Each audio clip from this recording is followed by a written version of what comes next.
Okay, so something pretty huge just went down in late October 2025. Picture this. Hundreds of the world's absolute top scientists, thinkers, and major public figures, they all put their names on a statement with one single stark demand: to hit the emergency brakes on the development of super intelligent AI. We are talking a global call for a total ban, or at the very least a freeze, and it sent absolute shockwaves through the tech world and, well, pretty much everywhere else. So, here's the game plan for how we're going to unpack all this. First, we'll get into the global call itself. Who exactly signed this thing and what did they really say? Then, we're going to dig into the core fears that are driving this whole movement. After that, we'll see how this is actually part of a much older story. Then, it's time for a reality check. Is stopping this even possible? And finally, we'll look at the path forward, the alternatives. Right, so what exactly happened here? I mean, this wasn't some quiet academic paper that nobody reads. No, no. This was a fully coordinated international statement. It was specifically designed to grab the world's attention and force a conversation we probably should have had a while ago about a technology that's just accelerating way faster than anyone thought possible. What makes this so wild is just the sheer scale and, frankly, the diversity of the people who signed on. We're talking over 850 people. And it wasn't just AI pioneers like Geoffrey Hinton and Yoshua Bengio, the guys often called the godfathers of AI. It was also politicians and even major public figures like the Duke and Duchess of Sussex. It's that crazy mix of deep technical experts and massive global influencers that really gave this campaign such a huge media footprint. And you know what? They did not mince words. This quote right here, it pretty much captures the incredible urgency they're feeling.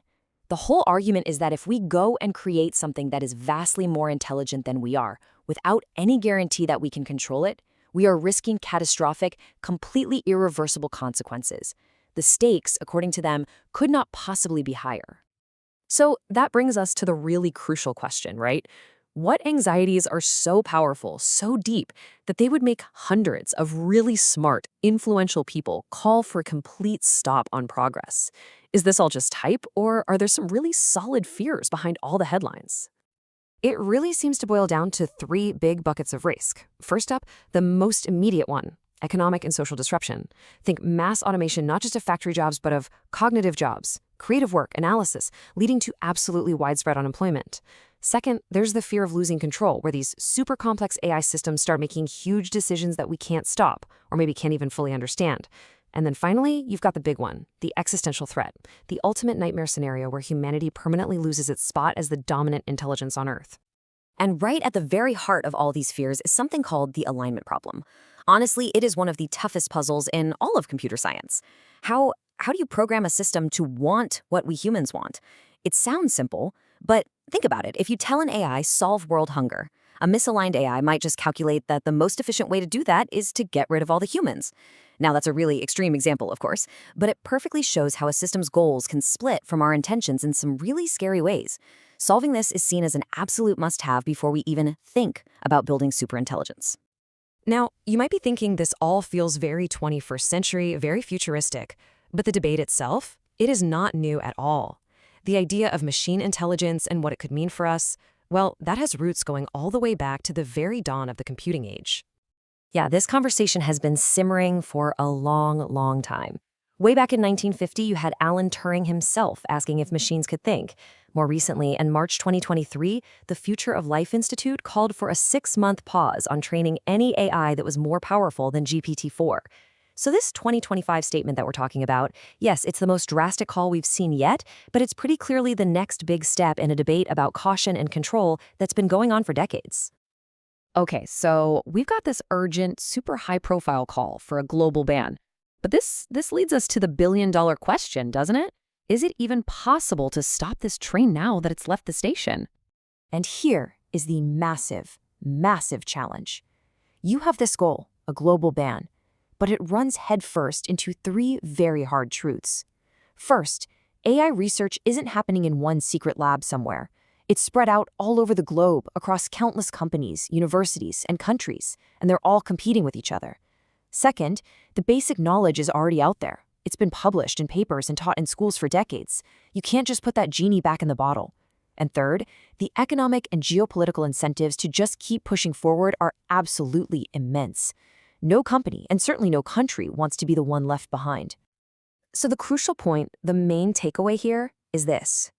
While the intentions behind calling for a ban are crystal clear, a lot of experts, even the ones who are deeply worried about the risks, believe a complete, enforceable, global stop is just, well, it's technically and politically impractical. The momentum is just way too great at this point.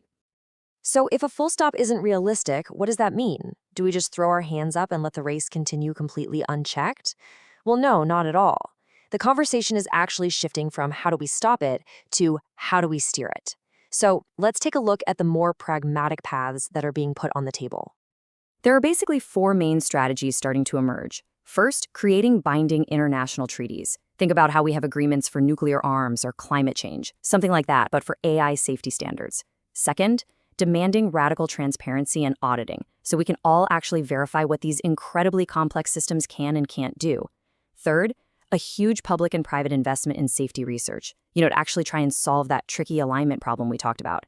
And finally, protecting the workforce, with policies like social safety nets and massive retraining programs to handle the economic chaos that's pretty much guaranteed to come. And what's with the sudden urgency for these solutions? Well, nobody knows for sure, of course, but when you survey AI experts, a whole lot of them believe human-level AI is plausible within the next couple of decades. A lot of those predictions tend to cluster right around the year 2050. Now look, if there is even a tiny chance they're right, the time to build the guardrails is right now, not when the technology is already here and we're trying to play catch-up.